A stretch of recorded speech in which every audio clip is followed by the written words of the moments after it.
Et c'est parti, bonsoir à toutes et à tous. On se retrouve comme chaque mercredi pour le cours avec Midreshet Yehuda Manitou, des Nishmat Avner, Yosef Avner Durand. Et tu veux nous parler de Purim, pour spécial Purim. Je me rappelle plus du titre, mais c'était quelque chose du style Netzach Netzachim jusqu'à la victoire. En tous les En tout cas, cas, c'est ça que tu as donné comme nom, c'est très très bien. Kol hakavod lecha. Euh, Beseder Gamour Tov. Alors, Bemet Erev Tov le Kulam. Et donc, on est le dernier cours avant Purim. Après ça, on va pouvoir se préparer à Pessah, Bezrat Hashem. Mais mi Simcha le Simcha. Et donc, dans ce cours qui ne suit pas les cours du lundi, les trois cours, mais qui va quand même, Bezrat Hashem, le compléter, on va faire un cours qui est en fait, qui va suivre l'étude de Manitou dans Kimitzion, deuxième tome, le premier Mahamar de Manitou sur Purim, qui s'appelle, comment? Le mystère de l'éternité d'Israël, page 153 pour ceux qui ont le livre. Alors ce que j'ai fait, c'est que j'ai pas, je vous recommande donc le texte de Manitou. Et la vérité, c'est que en plus de ce texte, dans le livre d'Étincelles, deuxième tome, que vous avez aussi sûrement, sinon vous êtes obligé de l'acheter, euh, page 146 et page 147, il y a deux Mahamarim que Ephraim a sorti d'un cours sur Purim en 1979 de Manitou, qui s'appelle Purim et Éternité d'Israël 1, Purim et Éternité d'Israël 2.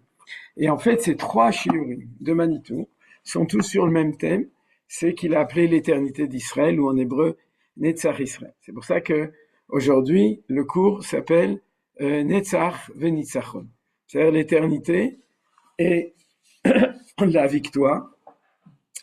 Et en fait, l'inspiration générale du cours, c'est le Mahamar, donc Kimitzion. Euh, Maintenant, on ne va pas l'étudier, tout simplement parce qu'il est assez long à lire, et si on le lisait, on n'aurait pas le temps de, de pouvoir le commenter, je pourrais dire. Donc, ce qu'on va faire, c'est qu'on va étudier, je vais vous le transmettre par oral. Oui, je vous l'enverrai, Bezrat Hashem, après les deux, ceux d'Étincelle et ce cours, je vous l'enverrai en attaché pour que chacun puisse, ceux qui n'ont pas les livres à la maison, pour que vous puissiez le lire et l'étudier à la lueur de ce qu'on a appris aujourd'hui, Bezrat Hashem.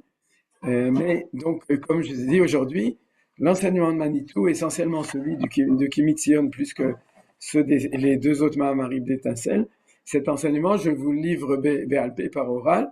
Vous retrouverez, bien entendu, je me suis basé sur ces idées et sur le chidouche de Manitou que je vais vous expliquer.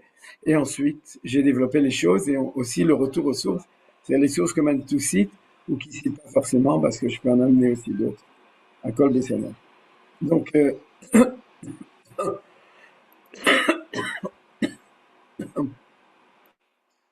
on commence donc, comme d'habitude, Kedarkenu Bakodesh, par, euh, dire, mais surtout qu'apparemment, l'attaque, ça s'approche, plus que la semaine dernière, et plus qu'il y a 2 semaines, apparemment. Et j'en profite pour vous signaler une chose, et je vais vous envoyer l'enregistrement hier. Bibi a fait un néum à la Knesset. Il a fait un discours à la Knesset de 6 minutes. Et sur les 6 minutes, pendant 4 minutes, il a répété ce que j'ai dit dans les trois shiurim que j'ai dit pendant les 3 semaines. Alors, je ne sais pas si c'est lui qui m'a spolié ou moi qui l'ai spolié. En tout cas, à mon avis, ni l'un ni l'autre. Mais en tout cas, c'est extraordinaire parce que c'est comme si dans le shiur qu'on a étudié lundi pendant 3 semaines, on avait fait le pérouge des divrei Bibi qu'il a dit à la Knesset. Donc, vous écouterez, je vous enverrai d'ailleurs en attaché aussi la partie de son discours qui est liée avec le shiur, mais Baruch Shezachiti, d'être Mechaven, j'ai eu le mérite de pouvoir développer les mêmes idées que lui. Sans doute qu'on a étudié à la même yeshiva. Alors d'accord, on commence comme ça. Le Nitzachon, Tzvainu, Tzva Haganah Israël. שנזכה בעזרת השם להשמיד, להרוג, לאבד ולשבת כל אויבינו, ובפרט מלכות פרס הרישה, שהיא מלכות עמלק, ולגרש את שונאינו מארץ קודשנו, ולשוב ולכבוש. Attendez juste, je voudrais agrandir le texte.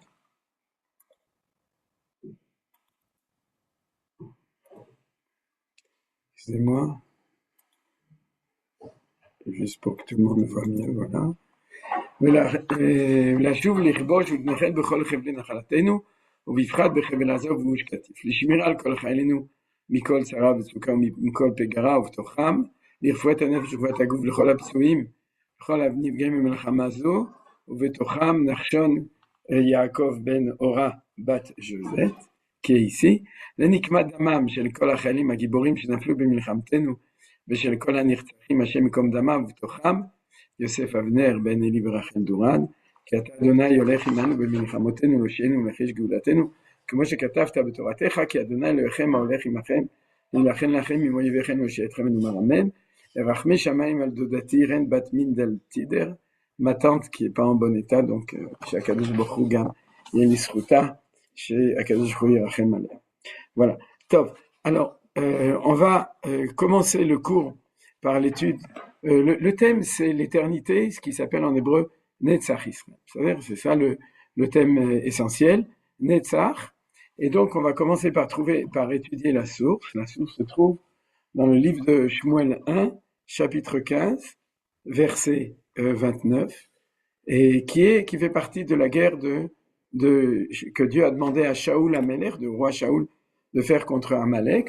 On en a parlé aussi dans les autres cours, mais maintenant, on va citer comme ça, je vais rappeler, c'est que Akadosh Baruch Hu envoie Shmuel dès que Shaoul est devenu roi, donc dès qu'il y a Amlachat Melech, et il lui demande, comme première mitzvah d'ailleurs qui va échouer, d'éliminer tout Amalek. Et Shaoul, avec des remords de conscience, ne va pas tuer tous les Amalécites, il va dire, il va sauver le roi, tout d'abord parce qu'on ne touche pas au roi, et puis ensuite, d'après sa conception, et ensuite il va avoir des remords de conscience moraux, en disant Im Adam Chata, si les hommes ont fauté, les enfants n'ont pas fauté, et si les enfants sont fautifs, mais les animaux non, donc il ne va pas tuer les animaux de Amalek, alors qu'Hachem lui a demandé d'éliminer tout Amalek, y compris mais Ish ve'adisha, mais Adam ve'adbeima, comme nous lirons dans l'Haftara de Shabbat, et donc il va être destitué à cause de ça. Alors regardons les psukim, va Yomer Shmuel, donc Shmuel dit à Shaoul, lorsque Dieu l'envoie pour lui faire la remontrance du fait qu'il n'a pas accompli la parole divine, Vayomer Shmuel Elohim katan ata be'enecha, rosh shivtei Yisrael ata, vayim shachacha Adonai le melech al Israël. Donc, tu es devenu roi, et puisque tu es devenu roi, c'est à toi qui incombe la mitzvah de faire la michia contre Amalek. Vayishlachacha Adonai bedarech, vayomer lech ve'acharamta et achataim et Amalek, venilchamta bo at kalotam. C'est-à-dire que il n'y a pas de discussion. La mitzvah, c'est d'éliminer tout Amalek. Kalotam otam, guerre d'extermination, comme c'est très bien. Velama lo shama'ata bekol Adonai, vata'at el hashal shalal vata'asara bene Adonai. Le fait d'avoir fait le mal, c'est d'avoir eu miséricorde sur Amalek. C'est là un des enseignements essentiels de la morale hébraïque, c'est d'avoir miséricorde sur des Réchaïm, c'est du mal, et d'avoir au contraire de la cruauté contre eux, de les exterminer, c'est le top. C'est-à-dire c'est l'inversion des valeurs chrétiennes qui pensent que la miséricorde c'est toujours le bien et la cruauté c'est toujours le mal. Et ici, il y a une lecture extrêmement importante que j'ai vue grâce aux commentaires du, comment ça s'appelle, j'ai oublié, du Khatam Sofer sur cette paracha-là, mais il donne un autre commentaire, mais c'est ça qu'il a posé comme question, et c'est ça la réponse que je vous propose.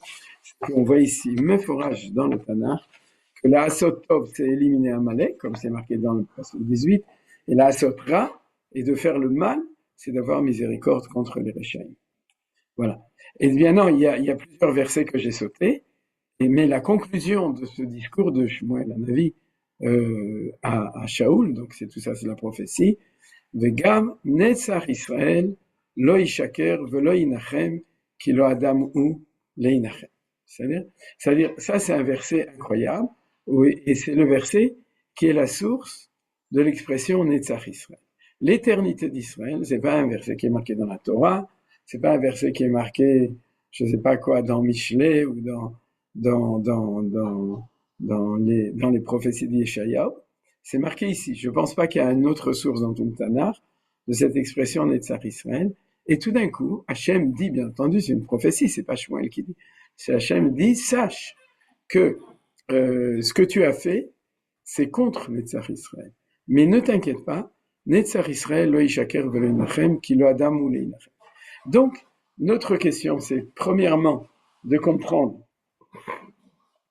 pourquoi, quelle est l'intention du Navi lorsqu'il dit à Shaoul, il lui dit, si tu n'as pas éliminé Amalek, tu es allé à l'encontre de quelque chose d'essentiel dans l'histoire du peuple juif qui s'appelle l'éternité, c'est-à-dire le protecteur d'Israël. C'est terrible, ces traductions consistoriales du 19e siècle.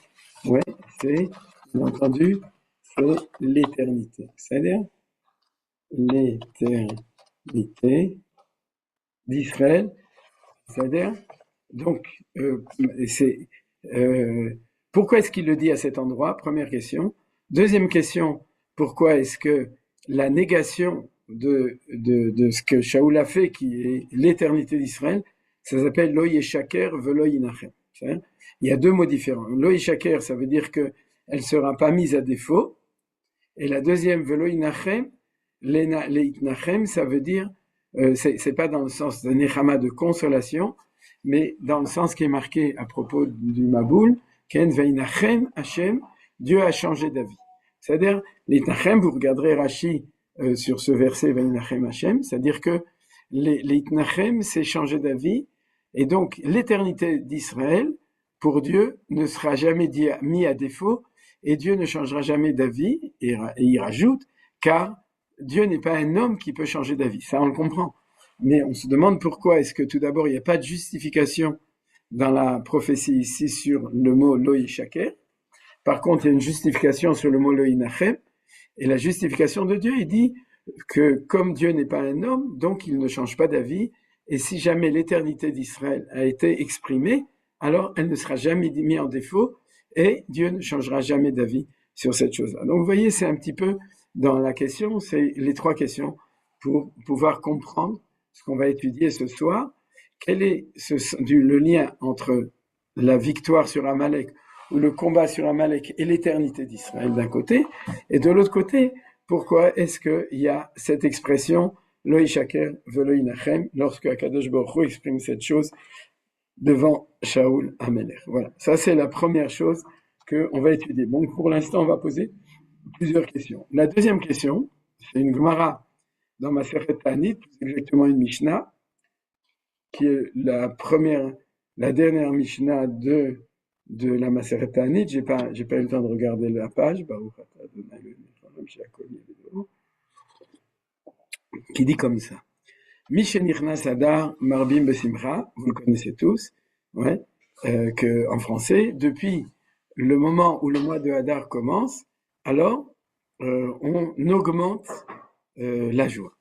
Maintenant, ça veut dire quoi Marbim Besimcha? Rashi explique. Les gens ont l'habitude de comprendre que depuis que commence Hadar, on est tout le temps en joie. C'est-à-dire, c'est comme ça qu'ils disent, donc on s'éclate pendant le mois de Hadar, et surtout à Purim. Et que depuis le Rosh Chodesh Hadar, comme vous savez, dans les écoles on fait plus rien, ni dans les Tnuot Noires. La seule chose qu'on fait, c'est qu'on s'occupe de se réjouir pour Purim. Mais en fait, le pshat, c'est donc que le mois de Hadar est un mois de réjouissance. Mais c'est pas du tout, parce qu'il n'y a pas marqué mitzvah liot besimcha, marqué marbim besimcha. Marbim, c'est un crescendo, c'est-à-dire qu'on doit être de plus en plus besimcha. Et Rashi, qui a compris qu'il y avait un problème là-dessus, dit dans son commentaire sur Masechet Ta'anit, de la simcha de Purim à la simcha, pardon, je me suis trompé, de ça. C'est-à-dire, donc, la question, c'est où Rashi a vu cette chose-là. C'est-à-dire que le marbim besimcha, ça doit être d'être de plus en plus joyeux.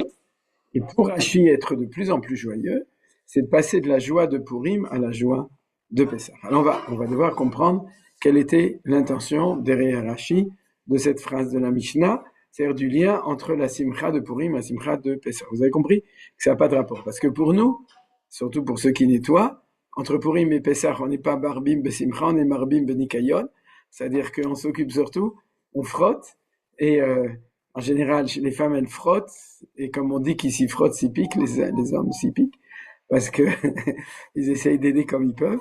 Et donc, mais Begadol, Machébatoire, ce qui est sûr, c'est que c'est pas sûr qu'on sent. Alors, c'est comme si la Gemara nous disait, sache qu'il faut penser à Pessah quand tu es à Purim, et il faut penser à Purim quand tu es à Pessah, et dans quoi?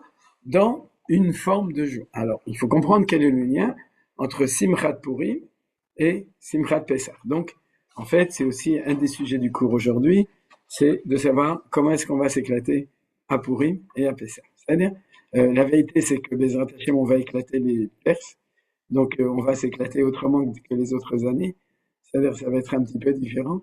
Voilà. Alors ça, c'est la deuxième chose. Maintenant, ce qu'on va étudier aujourd'hui pour pouvoir comprendre tout ça, c'est la base, bien entendu, du cours de Manitou dans Kimitziot, c'est une Gemara. Et donc, on va faire une étude de Torah. Donc, c'est-à-dire, on va faire un limud Torah, un Amiti. Si on va étudier une Gemara, on va approfondir la Gemara, et c'est sur la base de cette Gemara-là, énormément de choses qui ne sont pas marquées clairement dans la Gemara, mais que Manitou nous a révélées dans une lecture profonde de cette Gemara, qu'on va comprendre le sens de cette expression de la Torah, du Tanakh Netzach Israël, et de l'expression dans Manitou, donc de l'éternité d'Israël, traduit en français. Alors cette Gemara, Maseret Mekila, bien entendu, page 13, folio B, elle est très très courte. Elle dit comme ça, elle parle du Goral, c'est-à-dire du pour, c'est-à-dire le tirage au sort qu'a fait Aman, Imarshemo Vezichro, pour décider de quoi? Non pas d'éliminer les Juifs, parce que ça, il a décidé qu'il éliminait tous les Juifs, ça c'était clair pour lui, de faire une solution finale, mais il avait un souci tout à fait spécial à lui, on pourrait dire dans son système de croyance, de magie, de tout ce que vous voulez, c'est-à-dire de mage, c'est qu'il a décidé que éliminer les Juifs c'était très important, mais il fallait le faire avec un tirage au sort. C'est ce qui est tout à fait irrationnel, parce que logiquement, si tu veux être sûr d'éliminer tous les Juifs, tu ne te fixes pas de deadline, c'est-à-dire justement dead. C'est-à-dire si tu te fixes un deadline qui est de ne pas fixer de date. C'est-à-dire tu peux décider à quel jour tu commences, mais d'abord, pourquoi? Il faut décider le jour qui est le plus propice au niveau de toutes sortes de considérations, je pourrais dire stratégiques, et ensuite, tu dis que ad asor, c'est-à-dire que quand ce sera fini, comme pour les nazis, c'est-à-dire s'ils n'étaient pas tombés, ils auraient continué, alors que Aman, il est débile, en gros, à nos yeux, puisqu'il décide de faire un tirage au sort, et il y a une journée, il faut tuer tous les Juifs ce jour-là. Une fois que la journée est finie, théoriquement, il aurait arrêté, alors qu'il voulait tuer tous les Juifs. L'ishma, la shmid ou la harug est kol hayudim, de tuer tous les Juifs. Donc, pourquoi tu te limites à une journée, et en quoi c'est important la journée? Alors, tout ça, c'est ces versets qu'on va étudier aujourd'hui, qui sont, si vous voulez, on va lire le verset tout d'abord. Le premier mois, qui est le mois de Nissan, dans la 12e année du règne d'Assuérus, non, je le lis en ivri. Chodesh Harishon ou Chodesh Nissan, Mishnat Shtem Asar Lemelech Achashverosh, pour ou Agoral, parce que pour les gens qui sauraient pas ce que c'est qu'un pour, ouais, ils savent pas peser le pour du contre, donc la Megillah nous explique un pour, qui est sans doute, d'ailleurs, apparemment c'est un mot perse, c'est-à-dire, et en hébreu c'est un goral, comme on voit dans la Torah, à propos de Yom Kippour, la distribution des terres en Eretz Israël, oui, ça s'appelle en hébreu un goral. Donc un goral, c'est un tirage au sort, traduction d'hébreu du mot pour, lifne aman, mi yom le yom ou mi chodesh le chodesh le masa ou chodesh adar, c'est-à-dire que il a fait un tirage au sort qui est tombé jour pour jour et mois pour mois, le 13 du mois de Adar. Et c'est comme ça. Donc là-dessus, la Gemara, bien entendu, est extrêmement interloquée par toutes ces questions qu'on a posées pour pouvoir comprendre profondément. Et la réponse de la Gemara est obligée d'être, même si elle est succincte, un approfondissement des questions de Pshat et des questions de fond de cette histoire-là. Et comme c'est des questions extrêmement importantes, puisqu'on voit que c'est la volonté de faire disparaître Israël dans l'histoire de Purim est liée avec une date, et cette date est fixée par un tirage au sort de Amalek, de Haman. Donc c'est évident qu'il y a ici quelque chose de fondamental, et c'est pour ça qu'il va falloir chercher derrière les quelques phrases de la Gemara quelque chose de plus profond, ce que fait, comme je l'ai dit, Manitou. Et ça va encore plus loin, dans la mesure où non seulement on comprend très bien que c'est extrêmement important, puisque c'est la date qui va être décidée par Haman pour déterminer l'extermination du peuple juif, et dans le Nahafor ou dans le renversement, de la victoire d'Israël contre Amalek. Donc, c'était a priori la victoire d'Amalek contre Israël et en fin de compte notre victoire. Et maintenant, il faut aussi comprendre que c'est tellement important puisque la fête de Purim s'appelle Purim, sur Al-Shem Apur. Ça, c'est dans le 9e chapitre de la Megillah. Al-Ken Ikru Ayamimahem. C'est pour ça que ces jours s'appellent Purim. C'est pas nous qui l'avons décidé, c'est la Anshe Knesset Agdola qui l'ont décidé et ça a été inscrit dans la Megillah elle-même, dans le 9e chapitre. Il y a ici une décision d'origine, c'est pas au Moyen-Âge, c'est une décision de ceux qui ont vécu l'événement et qui ont non seulement rédigé la Megillah, mais qui ont aussi institué les lois de Purim, de décider un des concepts fondamentaux, c'est d'appeler la fête d'après le pour, de l'appeler Purim. Alors là, il y a une deuxième question que les commentateurs demandent. Pourquoi tu appelles pas la fête de Pour, mais tu appelles ça la fête de Purim? C'est vrai que Haman, c'était un pourri, donc il fallait bien rajouter le i dedans. Mais malgré tout, et puis qu'on a eu beaucoup de pots, ouais, ce qu'on appelle un pot Purim, et mais malgré tout, même avec toutes ces explications, la question reste. Donc, premièrement, pourquoi c'est le point névralgique de la Megillah, c'est ce tirage au sort, et deuxièmement, pourquoi est-ce qu'on appelle ça Purim et pas Pour? Alors, je vais donner aujourd'hui une réponse. Il y a énormément de réponses, Baruch Hashem. Il y a tellement de choses qui ont été dites sur Purim, sur la Megillah, sur Maseret Megillah. Mais aujourd'hui, je vais vous proposer une réponse spécifique. Alors, commençons par l'étude de la Gemara. Et pile pour... Ah non, là, on lit en hébreu. D'accord? Il jeta le pour, c'est-à-dire le sort pour désigner le jour et le mois, et le sort tomba sur le 12e jour, qui est le mois de Adar.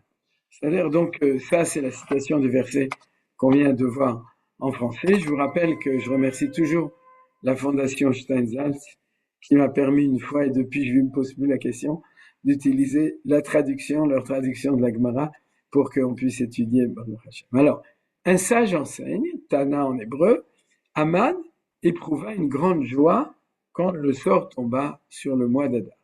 Il se dit, c'est un signe,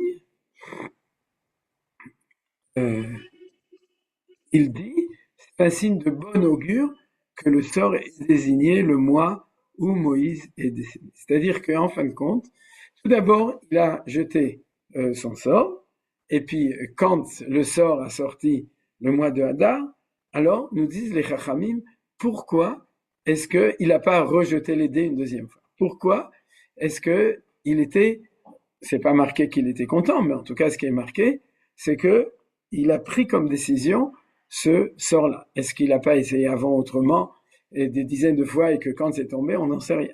Il y a des midrashim qui donnent toutes sortes, ou des commentateurs qui parlent de ce tirage au sort, mais en tout cas, ce qui est sûr, c'est qu'il a décidé tout d'abord de le fixer en fonction du tirage au sort, et puis quand c'est tombé sur le 13 Adar, alors il a tout de suite décidé de faire, comme on va le voir dans les psukim, de décider de choisir ce jour-là. Donc, les Rachamim se sont demandé pourquoi est-ce qu'il était tellement content, c'est pas marqué, mais ils ont supposé qu'ils étaient vraiment contents. Il a dit, ouais, super, parce que hier, vous vous souvenez, c'était Zayin Adar, c'était le 7 Adar, c'était le jour où Moshe Rabbeinu est mort, et à Haman, qui était un grand talmudiste, qui avait sans doute étudié à la yeshiva d'Amalek, d'accord, et il était le chassid de Amalek Rebbe, et donc, là-bas, ils avaient appris que Moshe Rabbeinu est mort le 7 Adar, donc il a dit, Moshe est mort en Adar, donc on va réussir à amocher les Juifs, tout ça, ça va bien se passer, et donc il était très content. C'est déjà extrêmement étonnant, parce qu'il n'y a rien de ça dans la Gemara. Vous comprenez? C'est non, dans la Megillah. C'est-à-dire, on peut faire les choses autrement. Étudier la Haggadah de Chachamim dans la Gemara, et se dire, mais où ils ont vu ça à l'intérieur du texte? Vous comprenez? C'est-à-dire, on peut dire, ok, ils veulent nous donner un message, mais premièrement, quel est le message qu'ils veulent donner? Et deuxièmement, où ils ont vu ça dans les psukim de la Megillah Esther elle-même. Alors ça, on va le regarder, donc, c'est pour ça qu'il était très très content. Et la Gemara dit qu'en fin de compte, pourquoi ça n'a pas marché? C'est pourquoi il y a eu un renversement et qu'on était sauvé. Lui, il était sûr que c'était un mois qui était de mauvais augure, ouais, pour le peuple juif, mais en fin de compte, il s'est fait bien avoir parce que à l'Yeshiva, il est sorti à la moitié du shiur.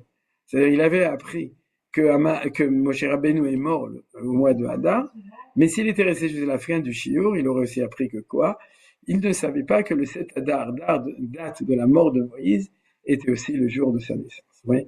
Pourquoi? Comment on le fait? On l'apprend de la fin de la Torah que Moshe Rabbeinu, c'est-à-dire les tzadikim, Akadosh Hu Memalei Yemehem, il remplit leur jour, et donc le jour où il est né, c'est le jour où il est mort. Alors ça, où il l'a pas vu, où Dieu lui a effacé, où il savait pas, mais tout ça c'est bien bizarre parce que il n'est pas non plus censé savoir que Moshe Rabbeinu est mort au mois de Hadar, vu que c'est nulle part marqué dans la Torah. Donc il croyait dans la Torah chez Be'al Peh, il avait étudié Maseret Megillah, et il savait ça aussi. Donc tout ça, bien entendu, c'est quelque chose de beaucoup plus profond. Et alors, c'est ça la question. Premièrement, comment est-ce que les Chachamim voient ça dans les versets de la Torah, puisque tout ça n'est pas marqué? Deuxièmement, qu'est-ce que ça signifie le lien avec Moshe Rabbeinu? Vous êtes d'accord? Vous comprenez? C'est-à-dire cette vision. Et troisièmement, qu'est-ce que ça signifie? Le fait qu'il est né, il est mort. Vous pouvez me dire, ok, d'accord, il est né, mais sauf il est bien mort. Donc, en quoi le fait qu'il est né fait qu'on a été sauvé? Tu peux dire que le fait qu'il est mort, c'est pour ça qu'il aurait dû réussir, chas v'shalom, à tous nous éliminer. Parce qu'on commence par naître et on finit par mourir. Donc, à la fin, c'est quand même le jour où Moshe Rabbeinu est mort. Donc, vous comprenez? Tout ça, c'est les questions pour pouvoir bien comprendre quelle est l'intention de cette Gemara. Alors, pour encore moins comprendre, on va reprendre les psukim de la Megillah. Bachodesh Harishon, ou Chodesh Nissan, Bishnat Shtem Esre, le Melech Achashverosh. Après ça, je vous donne la réponse de Manitou, vous inquiétez pas. Hein. Bishnat Shtem Esre, le Melech Achashverosh, et puis pour Agora, le Finaman, Miyom Leyom, Chodesh le Chodesh, Shne Masa, ou Chodesh Adar. D'accord? Donc, là, il y a un problème que je vous signale. Je vais pas donner une réponse à toute la question parce que la vérité, j'ai pas une réponse à tout. C'est que, tout d'abord ici, et puis le pour Agulefne, il a vu que c'est tombé jour pour jour et mois pour mois. Or, c'est faux. Pourquoi? Parce qu'au niveau des jours, c'est jour pour jour, du 13 Nissan au 13 Adar. Mais au niveau des mois, c'est pas jour pour jour. Parce que sinon, ça aurait dû être du 13 Nissan au 13 Nissan. C'est-à-dire, il aurait dû décider de tuer tous les Juifs et le Goral aurait dû tomber le jour où il était. Parce que on va tout de suite voir que c'est pas marqué avant, mais on va tout de suite regarder les psukim qui sont marqués après. Si vous voulez, on regarde tout de suite. Il faut sauter quelques psukim. Ça, c'est le pasuk 7. Ça, c'est le pasuk 12 du même Perek. Vaikaru sofrei amelech bachodesh harishon bishlosha asar bo. ויקטב ככל אשר ציווה המן אל החשדר פני המלך ולפחות אשר על מדינה ועל מינה ושרם ועם מדינה ומדינה ככתבם ועם כלשונו בשם המלך אחשוורוש נחתם בתמת המלך ונשלח ספרים ביד הרצים אל כל מדינת המלך להשמיד להרוג ולאבד כל היהודים מנהר זקן טף ונשים ביום אחד. Donc important c'est un seul jour. בשלושה עשר לחודש 12 הוא חודש אדר ושלם לבוא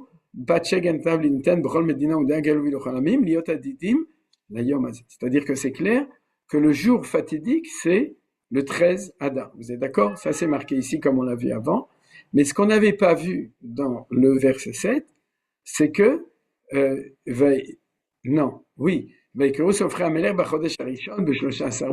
le jour même où il a fait, si on l'avait vu en fait, excusez-moi, mais le jour même où il a fait le tirage au sort, il a tout de suite envoyé toutes les missives. Bon, entre-temps, il a reçu l'accord du roi, tout ça a pris quelques heures. Vous voyez, c'est les versets qui manquent.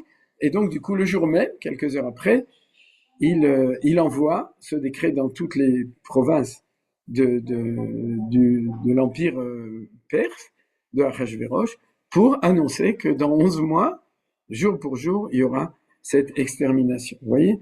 Maintenant, en effet,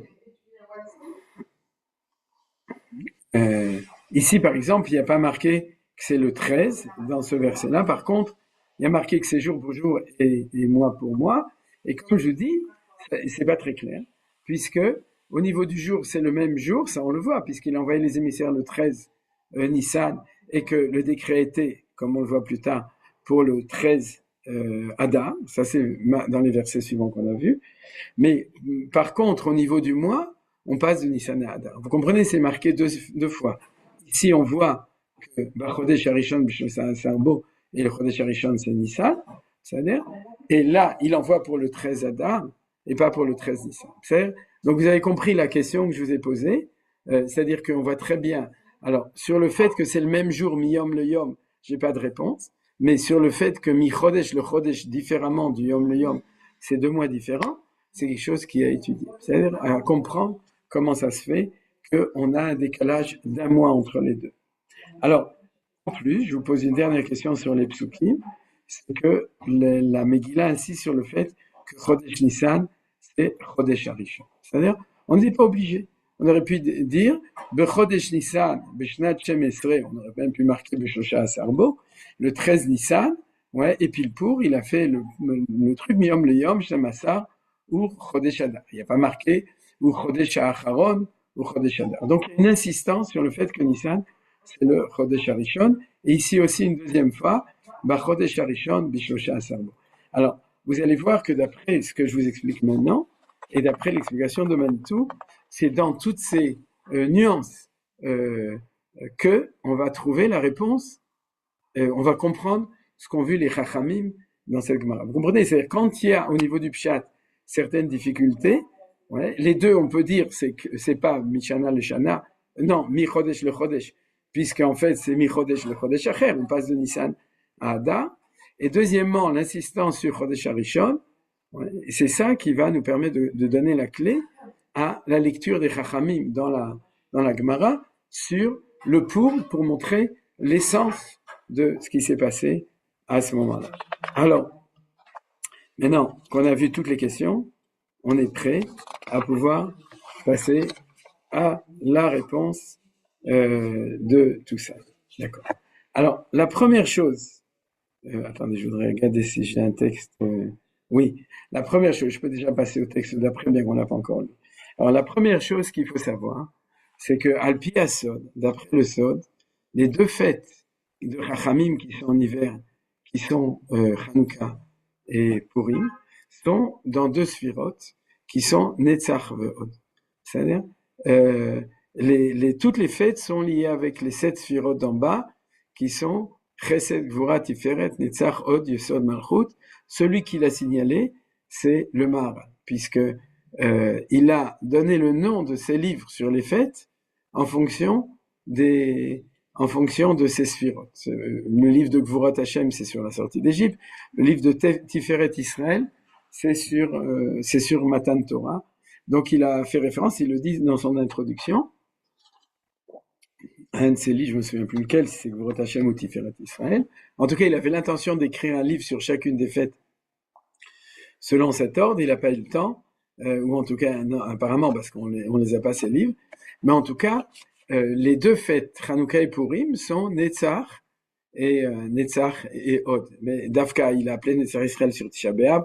Il faut lui demander la question, mais si vous voulez, c'est-à-dire que déjà, dans cette idée-là, qu'on n'a pas expliqué, qu'on va expliquer, et je vous signale par exemple le commentaire du Shla, à Kadosh sur Purim, qui ne parle que de ça, et en fait, on voit que Manitou aussi, il a parlé que de ça. C'est-à-dire que si dans tous ces marim, il a parlé de l'éternité d'Israël, de Netzach, c'est parce qu'il voulait expliquer quelle était l'intention de la Kabbalah lorsqu'elle disait que la fête de Purim, c'est la fête qui correspond à la Sphira de Netzach. De même, quand j'ai dit que Hanouka, c'est Hod, qui est celle d'à côté, pour ceux qui savent, c'est les 2 pieds des Sphira. Alors, la réponse de Manitou, elle est comme ça. Je vais commencer depuis le début. Toutes les nations, l'histoire de toutes les civilisations, on l'a appris à l'école, c'est ascension, apogée, décadence. Vous vous souvenez?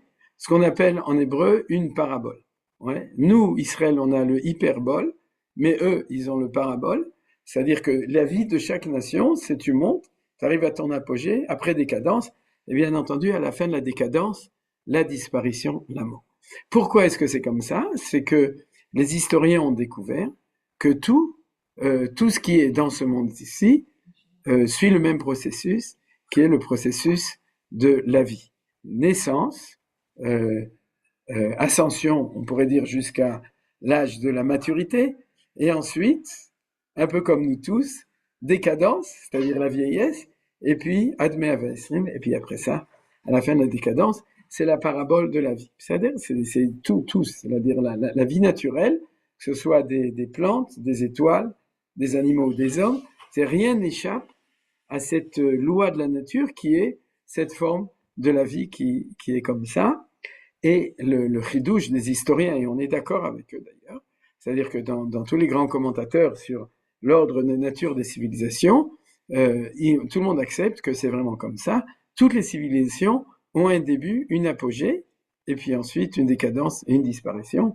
Toutes les Malchouyot, l'Égypte, Babylone, la Grèce, l'Espagne, l'Allemagne, Bezrat Hashem Bekarov, les Romains, etc. C'est-à-dire que toutes les civilisations sont construites sur cette structure. Alors, l'hypothèse de Haman, elle est très simple. C'est que l'hypothèse de Haman, c'est que Israël ne sort pas de la loi générale des choses. C'est-à-dire que Haman, ayant comme conception de comprendre l'histoire selon la vision naturelle des choses, et non seulement de la comprendre, mais même d'agir dans ce sens, alors il ma'amin be'emuna shlema que si Israël a un début, si Israël a une apogée, alors quand il y aura décadence d'Israël, c'est le signe de la fin d'Israël.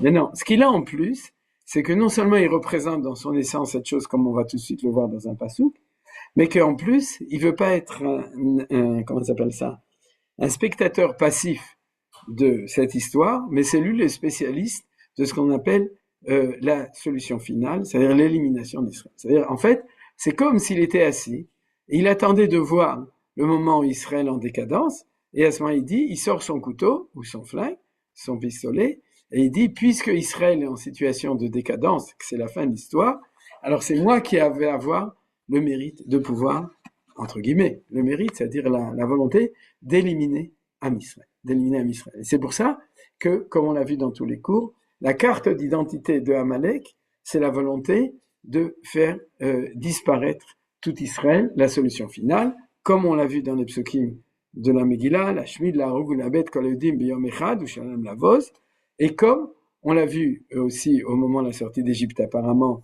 dans la guerre d'Amalek, bien qu'on le sait, c'est pas marqué clairement, et comme on l'a vu de notre temps au moment de la Shoah.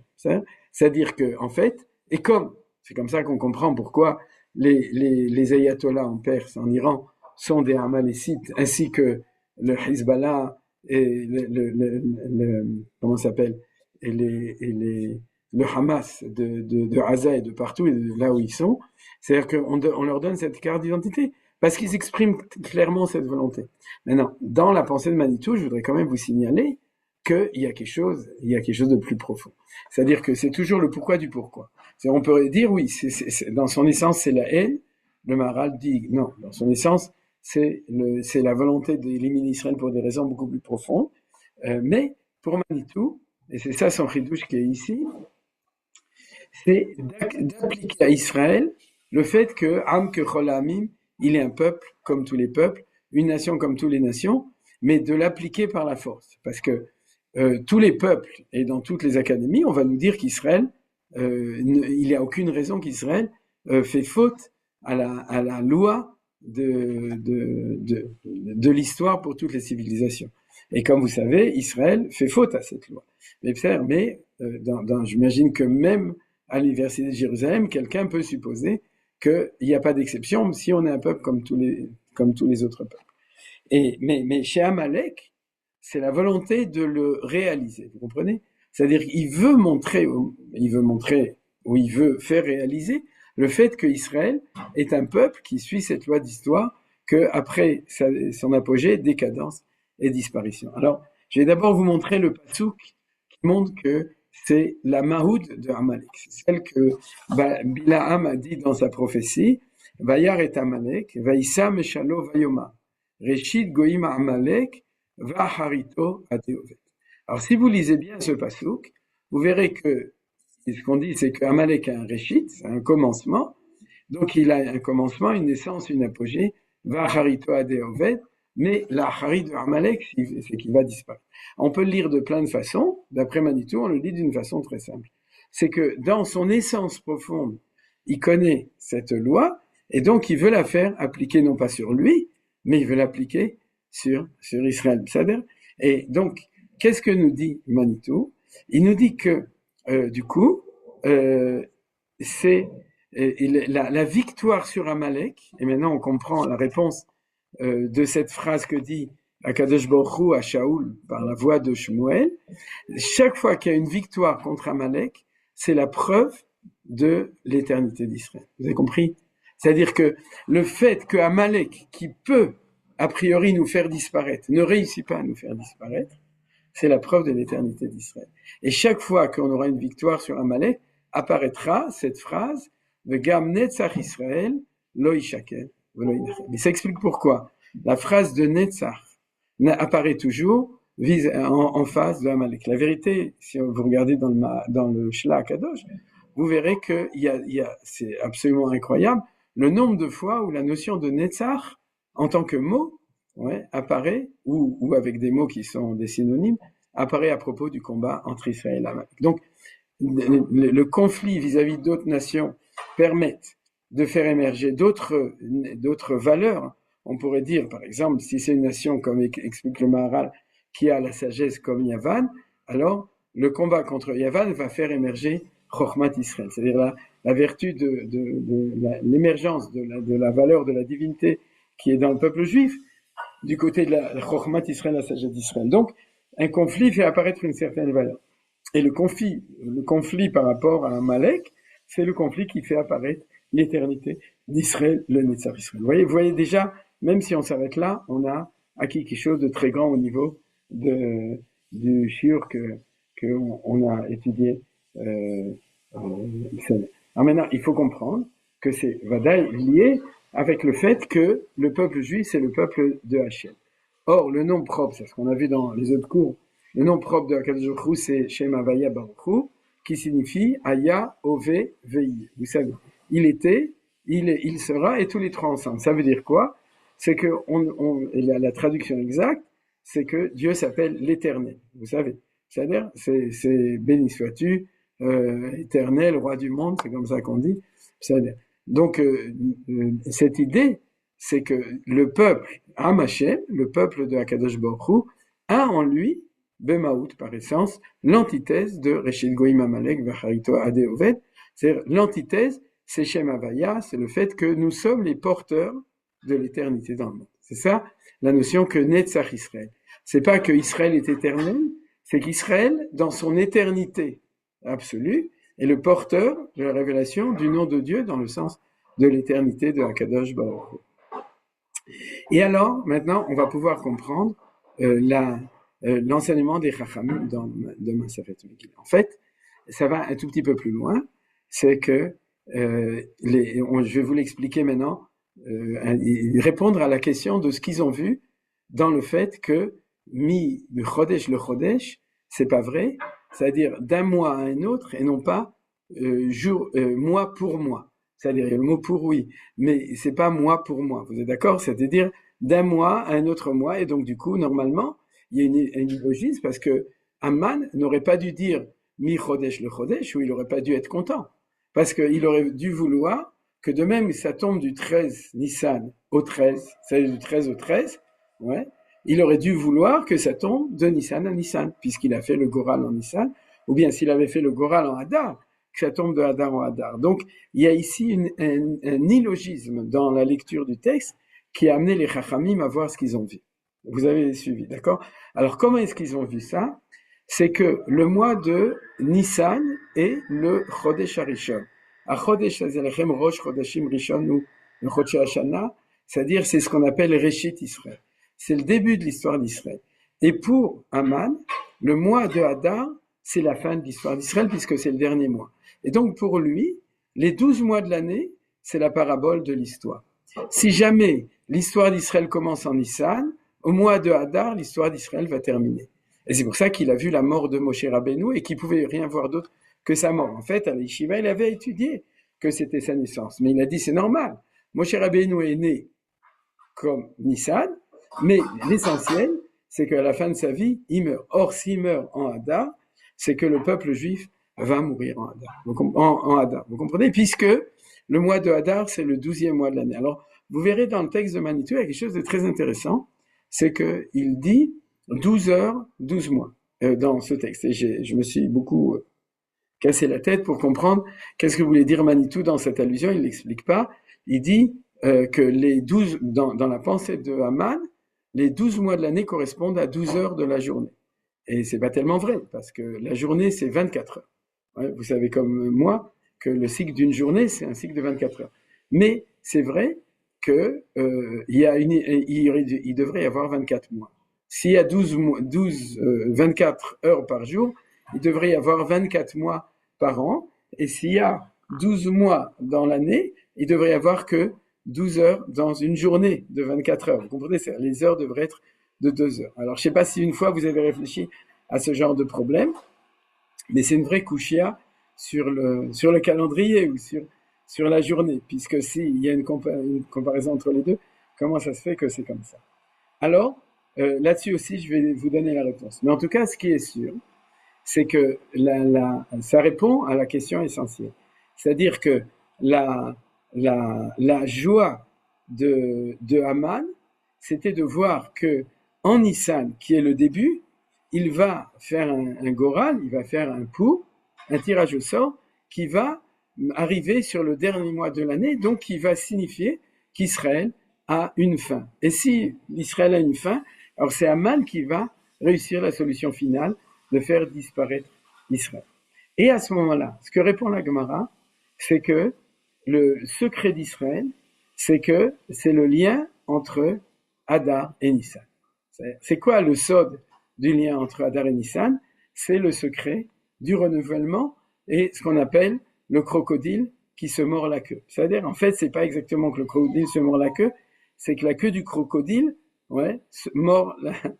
est attachée avec la tête du crocodile. C'est-à-dire, il y a un secret en Israël, c'est que il n'y a jamais véritablement de fin, parce que la fin est toujours l'occasion d'un renouvellement.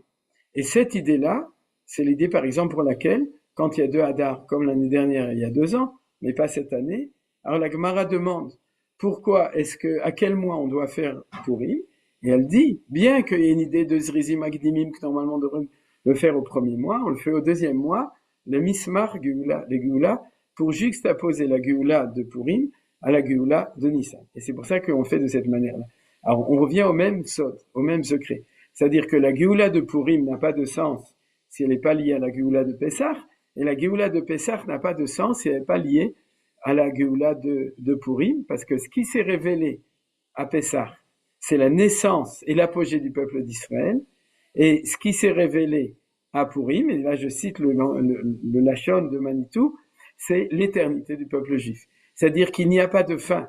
À la fin d'un cycle, recommence un nouveau cycle, et Magid Mereshit Acharit, et Acharito chez l'Israël, est lié avec une nouvelle Réchit, un recommencement. Et c'est pour ça que lui, Amalek, a vu Bachodesh Harishon comme la vision de Réchit. Et c'est insisté dans le Passouk.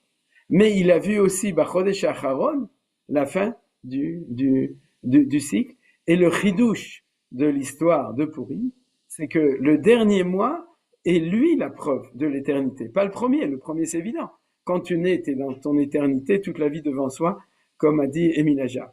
Ouais, c'est-à-dire, mais par contre, quand tu es à la fin, alors la possibilité d'éternité se révèle par le lien entre le secret de Hadar et le secret de Nissan. Alors comment est-ce que la Gemara le répond?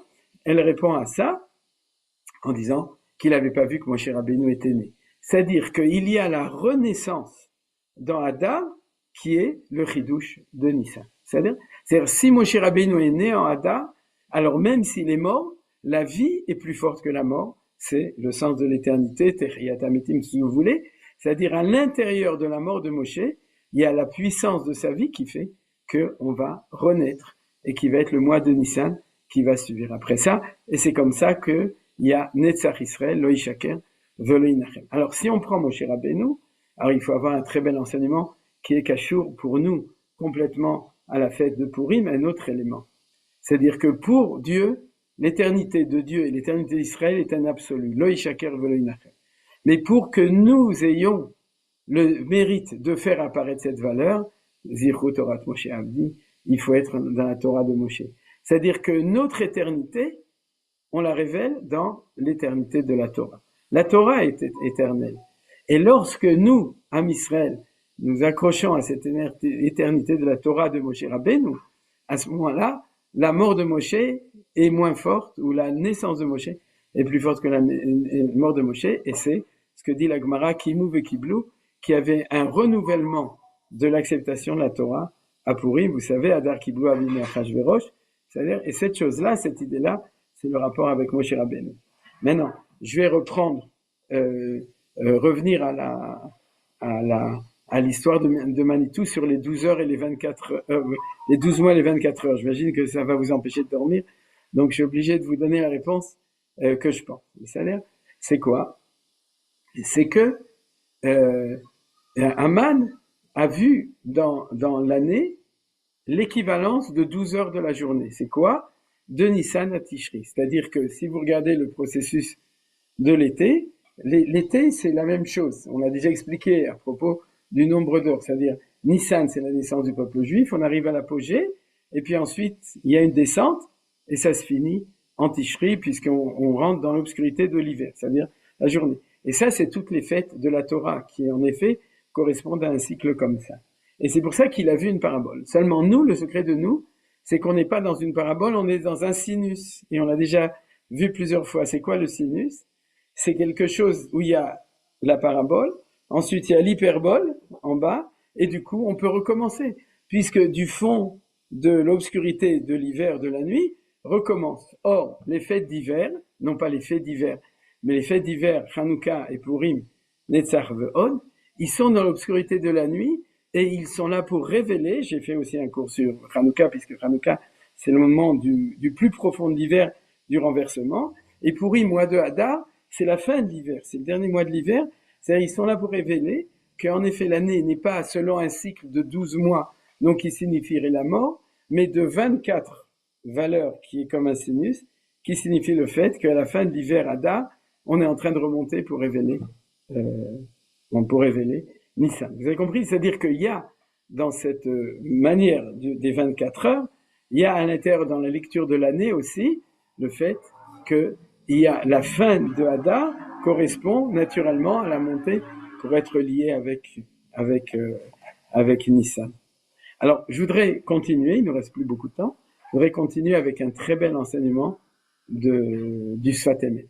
Du Sfat Emet sur Purim, vous connaissez le Sfat Emet de Gour, qui dit comme ça. Il dit, puisque Hadar est juxtaposé à Nissan, ça ressemble à Elul qui est juxtaposé à Tishri. C'est-à-dire qu'au niveau du compte des années, vous savez que l'année commence en Tishri, donc le mois d'avant c'est Elul, c'est-à-dire, et qui est la préparation au fête de Tishri, c'est-à-dire au Yamim Noraim, au jour au total de Tishri. Et de même, Hadar, dans cette lecture, c'est plus la fin de l'année, c'est le mois de l'année d'avant qui nous prépare au mois de Nissan. Il dit qu'est-ce que c'est? De même que Elul, c'est le mois de la Tchouva, Nilo Dodi Vedodili, qui est la Tchouva de Tishri. La Tchouva de Tishri, c'est les jours d'Yamim Noraim, qui sont dans la Hira, dans la crainte de Dieu. Il dit bien, il faut se préparer en Hadar, à Nissan, mais selon la valeur de Nissan. Or, Nissan, c'est le mois du Chesed, non pas et de la Hava, de l'amour de Dieu vis-à-vis de nous, et du Chesed et de la bonté de Dieu. C'est-à-dire qu'il y a une dialectique été-hiver. Quand on rentre dans l'hiver, on est dans la crainte. Quand on rentre dans l'été, au mois de Nissan, on est au contraire dans la Hava, dans l'amour, dans le Chesed, et donc dans la Simcha, dans la joie. C'est-à-dire que en Nissan, en Tishrei et en Elul, on va faire Tchouva Mira, on va faire la Tchouva dans la crainte, et nous dit le Sfat Emet, en Hadar, c'est l'occasion de faire Tchouva, Me'ahava ou Misimcha. Et ça, c'est profondément ce qu'on a appris dans le Rashi de Maseret Ta'anit qui dit Mishenichnas Hadar, Marbim Besimcha, Misimchat Purim, Besimchat Nissan. On ne peut pas se réjouir en Hadar, à Purim, quand on ne pense pas que cette réjouissance, c'est en fin de compte, c'est celle qui va nous propulser depuis Purim jusqu'à Pessah. mi Geulat Purim à Geulat Nissan. Alors vous comprenez, celle de Purim, c'est ce fait de rapprocher de Hakadosh Baruch Hu dans la révélation au plus profond, on pourrait dire, de Esther Panim. Oui, puisque c'est la fin de l'histoire apparemment, c'est-à-dire la solution finale, le Esther Panim, et de pouvoir trouver Hakadosh Baruch Hu à cet endroit-là, de découvrir Netzach Israël et être capable de se réjouir. Comme c'est dans l'Esther Panim, on voit rien, alors il faut s'élever d'une manière complètement folle. C'est ce qu'on dit que on est obligé de boire à de l'oyada, c'est-à-dire pour s'élever au-dessus le malamitam vadat, c'est-à-dire au-dessus de la conscience, parce que c'est quelque chose qui est complètement fou. C'est-à-dire cette chose-là, puisqu'on va voir l'inverse de la logique. La logique, c'est la fin de l'histoire, vous devez disparaître, et puis contre toute logique, oui, la fin de l'histoire va révéler l'éternité d'Israël, et à ce moment-là, qu'il n'y a pas de fin de l'histoire, et à ce moment-là, on le fait avec d'une manière. Alors qu'à Pessah, comment bien on va le voir, Arba Kosot, tout ça va être très organisé, c'est une Géoula de Idgalut Hashem, c'est le contraire du Esther Panim, c'est la révélation de Dieu, mais dans ces paradoxes de l'inversion des choses, alors on va lier la Simcha de Purim avec la Simcha de Pessah, Marbim Simcha, comme on l'a vu, et puis, comme dit le Svatemet aussi, on va s'éveiller dans notre conscience, dans le Kimou Vekiblu, à toutes ces choses-là. C'est-à-dire, voilà. Donc, pour terminer le cours, ce qu'on a, pour revenir d'ailleurs à la phrase, et peut-être que c'est ça qu'on va maintenant relire, c'est la phrase qu'a dit Shmuel à Shaoul au tout début, c'est celle qu'on a appris au tout début du cours. Vegam Netzach Israël, lo yishaker velo yinachem, ki lo adam ou leinachem. Alors, ce qu'on a vu jusqu'à aujourd'hui, c'est que on a bien compris pourquoi Purim, fondamentalement, c'est la notion de Netzach al pi Asod et de Netzach Israël de manière rationnelle, comme l'a expliqué Manitou. C'est-à-dire, cette idée du Sod de la Sphira de Netzach, c'est qu'apparaît au plus profond du malheur la victoire permanente sur Amalek qui nous permet de comprendre que même le pire de tous les Amalek actuellement, pour tous les angoissés de la guerre contre la Perse, et puis aussi de la guerre contre tous nos ennemis, du Hamas, du Hezbollah, des Palestiniens dans le Yehuda Veshomron, etc. Il y a des gens qui dorment pas la nuit parce que, et en fait, ils ne savent pas qu'il y a une promesse, ou même s'ils le savent dans leur tête, ils n'arrivent pas à y croire au niveau de la Emouna dans leur cœur, c'est-à-dire que Milchamal Hashem ba'amalek midordo, c'est que Akadosh Baruch Hu ne dort jamais et qu'il s'engage de faire la guerre contre Amalek de génération en génération. Et même si Chaz v'Shalom il y a des prix terribles, l'éternité d'Israël ne disparaîtra pas et la volonté de Amalek ne réussira jamais. C'est ça la notion d'éternité. Bechol Dor Vador, à chaque génération ils veulent le faire et à chaque génération alors apparaît dans notre éternité la victoire dans la victoire d'Amalek notre éternité et vice versa. Maintenant, dans le passouk, il y a deux notions qui sont lo yeshaker velo yinachem. C'est-à-dire, alors lo yeshaker, c'est qu'il sera jamais mis à défaut. C'est-à-dire, ça c'est une chose qui est très importante. C'est-à-dire, on a dit le Sadaïm. Velo yinachem, c'est que Akadosh Baruch Hu ne va jamais changer d'avis. Pourquoi est-ce qu'il changerait d'avis?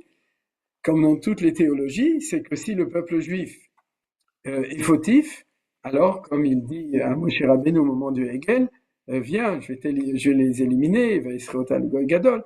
Et après Chaz v'Shalom dans la théologie chrétienne, et plus discrètement, mais naturellement aussi dans la théologie musulmane, je sais pas s'il le dit de manière consciente ou inconsciente, et de tous les antisémites et tous les amalécites, c'est que Dieu va trouver les fautes d'Israël, d'ailleurs c'est ce qu'a fait aussi Aman dans son Aïn Hara, de soulever les fautes d'Israël pour dire change d'avis à Kadosh Baruch Hu, tu vois bien qu'ils sont fauteurs, et donc aide-nous à les faire disparaître, et puis c'est pas grave, tu prendras les cathos à la place, c'est-à-dire, ou tu prendras quelqu'un d'autre à la place, c'est-à-dire, et c'est pas grave, tu auras toujours. Alors ça, c'est Velo Yinachem. C'est-à-dire, Hachem non seulement ne met pas en défaut, mais Hachem ne change pas d'avis. Car les hommes changent d'avis, mais akakilo adamu leinachem. C'est-à-dire, dans la pensée humaine, il peut y avoir cette pensée et de disparition d'Israël et de changement de support de la présence de Dieu dans le monde par quelqu'un d'autre. Mais, nous dit, c'est là la chose qui est essentielle dedans, jamais ce sera mis à défaut et rien dans cet absolu ne peut changer cette décision absolue de Akadosh Baruch Hu, qui est que si nous sommes le peuple de Hachem, alors on est le peuple de Hachem envers et contre tous et éternellement. C'est ça qui est marqué ici et qui est essentiel. Vous voyez que c'est deux notions qui sont tout à fait différentes l'une de l'autre. En fin de compte, ça veut dire quoi? Ça veut dire que celui qui va disparaître grâce à ça, c'est Amalek. Pourquoi c'est celui qui va disparaître? Parce que si jamais il ne peut pas mettre à défaut l'éternité d'Israël contre nous, ni au niveau de Loï Shaker Veloï Nachem, alors lui est porteur d'un mensonge. Puisque nous, on est dans le Hémet, et lui, il est dans le Shaker, puisqu'il est porteur de ce mensonge, d'une possibilité de faire disparaître Israël. Et puisque c'est impossible, donc lui va disparaître, puisque la valeur qu'il transporte va disparaître. Et c'est là qu'on va retrouver le double sens du mot en Lachon HaKodesh de Netzach. Netzach, c'est l'éternité. Netzach, c'est la victoire. C'est les deux choses. La vérité, il faut rajouter un troisième, la Netzach, Mizmor le David. C'est le chef d'orchestre. C'est-à-dire que, en fin de compte, dans ces trois sens du mot Netzach, on va tout d'abord trouver l'éternité d'Israël envers et contre tous dans tous les malheurs de l'exil d'Israël, de tous les exils d'Israël jusqu'à la Shoah. Et tout ça, c'est Vegam Netzach Israël lo yishaker velo yinachem, c'est-à-dire que la guerre d'Amalek permet de mettre en valeur dans la valeur de Akadosh Baruch Hu et du peuple juif dans son éternité. À la fin des temps, ce sera le Nitzachon. Ce sera la victoire sur Amalek, et ça, c'est le cours qu'on a fait le lundi pendant 3 semaines.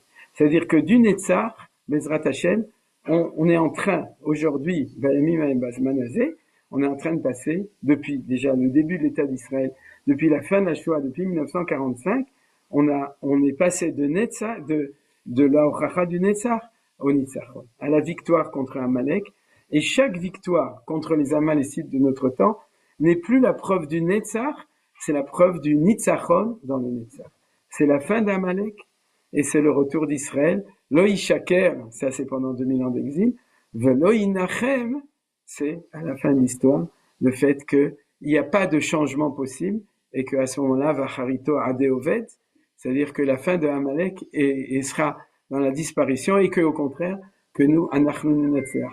Et pour terminer, bien entendu, ça prouve que celui qui dirige le monde, le chef d'orchestre du monde, c'est Ribono Shel Olam, c'est Akadosh Baruch Hu, et Ratzon Sheniske, l'argot, l'ismoir de se fêter et de se réjouir cette année à Purim d'une manière extraordinaire, pour ceux du 14, le 14, pour ceux du 15, le 15, pour ceux de Hebron, pour le 14 et le 15, parce qu'ils dansent à toutes les râteliers, et que Bezrat Hashem l'orak, non seulement on va pouvoir se réjouir dans une réjouissance de Purim qui nous amène à Pessah, mais qu'on va pouvoir aussi se réjouir de toutes nos victoires qu'on a déjà vues depuis le début de la guerre, avec Am Kelavi, etc., se réjouir de voir que Netzach Israël ou Nitzachon, Shel Israël, Purim Samer. Et je vous rappelle ce que je vous ai envoyé dans les groupes, que ceux qui savent pas à qui donner Matanot Le'Evionim, vous pouvez toujours m'envoyer à moi, parce que chaque année, j'amène le 14 Matanot Le'Evionim à Purim, et les gens le 14 à Hebron, et les gens à qui je donne à Hebron, c'est-à-dire je donne une personne, la Mishpachat Zerbiv, que vous connaissez peut-être, Avraham et Rivka Zerbiv à Hebron, qui sont les Gabaï Tzedaka de ce que j'amène, et qui le distribuent le jour même à Hebron, au Ani Hebron du Yishuv Hayoudi de Hebron. Ceux qui font Purim le 14, alors on donne cet argent, on leur donne le 14 Adar. Ceux qui font le 15, alors c'est les Yerushalmim, on a une deuxième enveloppe, et on leur donne le 15, comme ça, comme ils font les 2 jours, ça permet de faire Elouv et Elou les Kaim, ça fait Purim au pluriel, les 2 jours de Pour. Et j'ai oublié de vous dire du coup, parce que j'ai pas répondu à la question, pourquoi ça s'appelle Purim au pluriel? Le fait que c'est essentiel dans la fête, vous l'avez compris aujourd'hui. puisque dans le pour, il y a la preuve de l'éternité d'Israël. Purim, 2 jours, parce qu'il y a le secret du mois de Nissan et du mois de Hadar. C'est pour ça qu'il y a 2 Purim. C'est la réponse que je voulais vous dire. Vous comprenez pourquoi c'est au pluriel? Parce que c'est le secret du Kesher, du lien profond entre le jour du pour et le jour où c'est tombé, et le mois du pour et le mois où c'est tombé, et c'est le secret de l'éternité de passer de la mort à la vie, de Hadar à Nissan, Toda Rabba. Alors, si vous voulez poser des questions, En shum ba'aya, sauf qu'on est limité à jusqu'à 19h14. Sinon, eh ben, on se Hazak retrouve. Ubaour. Bon, vous avez 5 minutes, Begadol, si quelqu'un veut poser une question. Ou faire un chidouche. Alors, c'est bien, comme ça, on peut s'arrêter à temps. Alors, Chag Sameach, Shabbat Shalom, Purim Sameach, le Kulam. Et Bezrat Hashem, on se retrouve une semaine après. C'est-à-dire, la semaine prochaine, il n'y a pas de cours, puisque ça tombe à Purim et à Shushan Purim. Et on se retrouve Bezrat Hashem la semaine d'après. Kol Tov le Kulam, Shalom Shalom. תודה רבה, חג שמח. תודה רבה. תודה רבה, שבת שלום. Shabbat Shalom.